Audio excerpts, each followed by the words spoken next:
Thanks for coming back to All Booked Up. Things are definitely picking up for our character, Miggery in the novel, The Tale of Despereaux. Let's continue on with her story to see what happens as she gets to the castle. Chapter 29. Start with the curtsy and finish with the thread. Miggery's luck continued. On her first day on the job as a castle servant, she was sent to deliver a spool of red thread to the princess. Mind, said the head of the serving staff, a dour woman named Louise. She is royalty, so you must make sure you curtsy. How's that? Shouted Mig. You must curtsy, shouted Louise.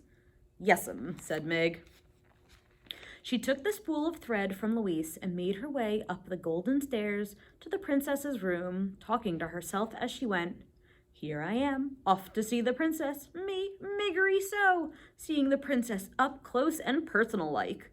And first off, I must curtsy, and she is royalty. At the door of the princess's room, Mig had a sudden crisis of confidence. She stood a moment, clutching the spool of thread and muttering to herself. Now, how did that go, she said. Give the princess the thread, and then give her a curtsy? No, first curtsy, then the thread. That's it. Gore, that's right. That's the order. Start with the curtsy, finish with the thread. She knocked on the princess's door. Enter, said the P. Mig, hearing nothing, knocked again. Enter, said the P. And Mig, still hearing nothing, knocked yet again. Maybe, she said to herself, the princess ain't home. But then the door was flung wide open, and there was the princess herself, staring right at Miggery Gore, said Mig, her mouth hanging open. Hello, said the P. Are you the new serving maid? Have you brought me my thread? Curtsy I must, shouted Mig. She gathered her skirts, dropping the spool of thread, stuck a foot out, and stepped on the spool, rocking back and forth for what seemed like quite a long time. Both to the watching princess and the rocking Mig, and finally fell to the floor with a Miggish thud. Whoopsie, said Miggery The P could not help it. She laughed. That's all right, she said to Mig, shaking her head. It's the spirit of the thing that counts. How's that? Shouted Mig. It's the spirit of the thing that counts, shouted P. Thank you, miss, said Mig. She got slowly to her feet. She looked at the princess. She looked down at the floor. First the curtsy, then the thread, Mig muttered. Pardon? Said the P. Gore, Mig said. The thread. She dropped to her hands and knees to locate the spool of thread. When she found it, she stood back up and offered it to P. I brought you your thread, didn't I? Lovely, said the princess as she took the thread from Mig. Thank you so much. I cannot seem to hold on to a spool of red thread. Every one I have disappears somehow. Are you making a thing? Mig said, squinting at the cloth in P's hand. I am making a history of the world, my world, said the P, in tapestry. See? Here is my father, the king, and he is playing guitar because that is something he loves to do and does quite well. And here is my mother, the queen, and she is eating soup because she loved soup. Soup? Gore, that's against the law. Yes, said the princess. My father outlawed it because my mother died while she was eating it. Your ma's dead? Yes, said the P. She died just last month. She bit her bottom lip to stop it from trembling. Ain't that the thing, said Mig. My ma is dead too. How old were you when she died? Bold was I, said Mig, taking a step back away from the princess. I'm sorry then. No. How old were you? How old?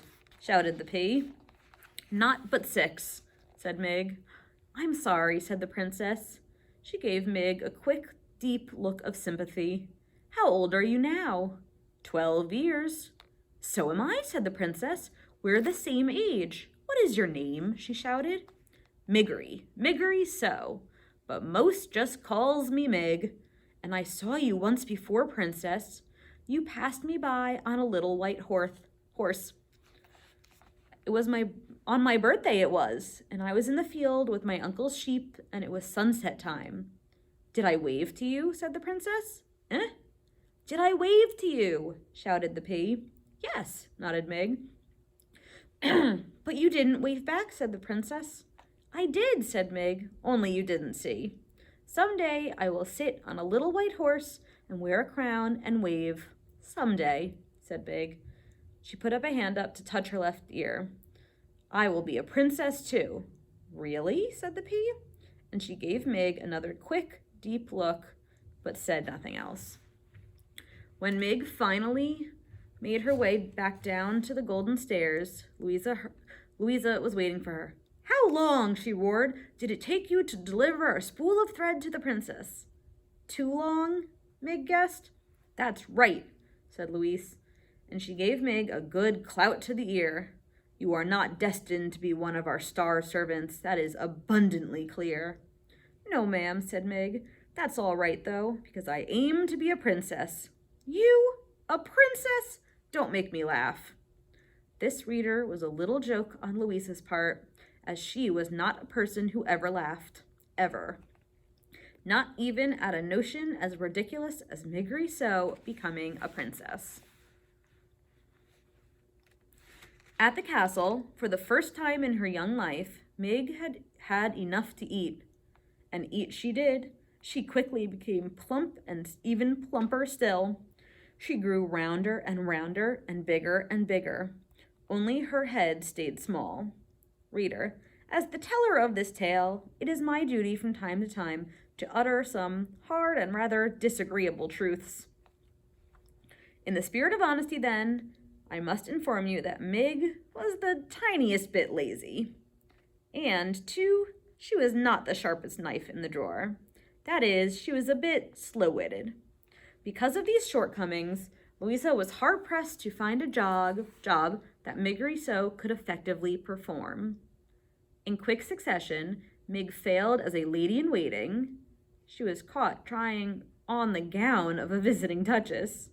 A seamstress, she sewed the cloak of the riding master to her own frock and ruined both.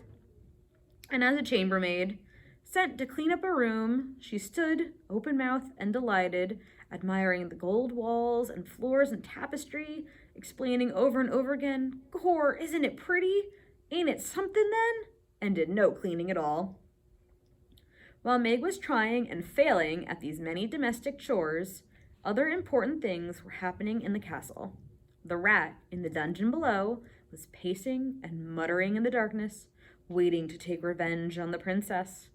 And upstairs in the castle, the princess had met a mouse, and the mouse had fallen in love with her.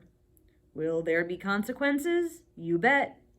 Just as Meg's inability to perform any job well had its consequences, for finally, as a last resort, Louise sent Meg to the kitchen, where Cook had a reputation for dealing effectively with difficult help. In Cook's kitchen, Meg dropped eggshells in the pound cake batter.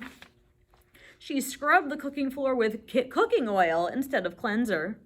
She sneezed directly into the king's pork chop moments before it was to be served to him. Of all the good-for-nothings I've encountered, shouted Cook, surely you are the worst, the most cauliflower-eared and good-for-nothingest. There's only one place left for you, the dungeon. Eh? Said Meg, cupping a hand around her ear. You are being sent to the dungeon. You are to take the jailer his noonday meal. This will be your duty from now on. Reader, you know that the mice of the castle fear the dungeon. Must I tell you that the humans feared it too? Certainly, it was never far from their thoughts. In the warm months, a foul odor rose out from its dark depths and permeated the whole castle. And in the still, cold nights of the winter, terrible howls issued from the dark place as if the castle itself were weeping and moaning. It's only the wind, people of the castle assured each other, nothing but the wind. Many a serving girl had been sent to the dungeon, bearing the jailer's meal, only to return, white-faced and weeping, hands trembling, teeth chattering, insisting that they would never go back again. And worse, there were whispered stories of those servant girls who had been given the job of feeding the jailer, who had gone down the stairs and into the dungeon, and who had never been seen or heard from again. Do you believe that this will be Mig's fate? I hope not. What kind of a story would this be without Mig? Listen, you cauliflower-eared fool, shouted the cook. This is what you do. You take the tray of food down to the dungeon, you wait for the old man to eat the food, and then you bring the tray back up. Do you think you can manage that? I reckon so, said Mig. Take the old man the tray, he eats what on it, and I bring the tray back up. Empty it would be then. I bring the empty tray back up from the deep downs. That's right, said Cook. Seems simple, don't it? But I'm sure you'll find a way to bungle it. Eh? Said Mig. Nothing, said Cook. Good luck to you. You'll be needing it. She watched as Mig descended the dungeon stairs. There were the very same stairs, reader, that the mouse Despereaux had been pushed down the day before. Unlike the mouse, however, Mig had a light. On the tray with the food, there was a single flickering light to show her the way. She turned on the stairs and looked back at Cook and smiled.